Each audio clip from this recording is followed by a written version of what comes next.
Hello again, I'm Amanda from IDPN, the I Do Photographer Network. Today I'll show you how to use the patch tool for facial retouching. Earlier this week we showed you how to remove distracting elements from your pictures from the same tool. So let's get started. This is a picture of our model Mona. Now there's absolutely nothing wrong with her moles, but she is so darn cute that there's nothing else that we can really retouch in this picture using this technique. So we're going to pretend that her moles are blemishes. Now facial retouching is a pretty personal thing. Each photographer and each couple needs to determine for themselves how much facial retouching they think is appropriate.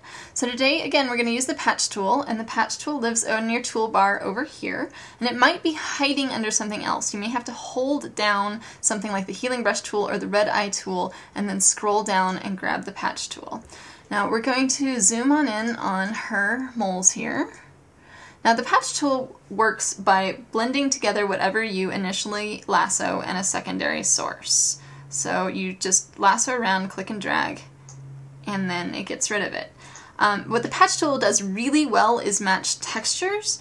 So you want to find a texture of skin that is the same texture as the pretend blemish that we're covering up. So if we grabbed this and we picked a different kind of skin texture, say the texture around her eye, what's going to show up is a spot of that texture. So we want to make sure that when we lasso around, make that lasso a little bigger, we want to grab a texture of the same kind of thing up here, same kind of texture.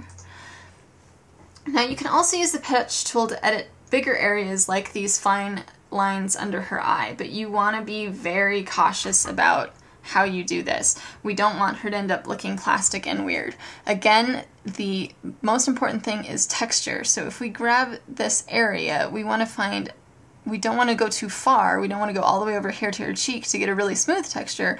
We want to grab the texture that is similar to her under the eye area, right, like that.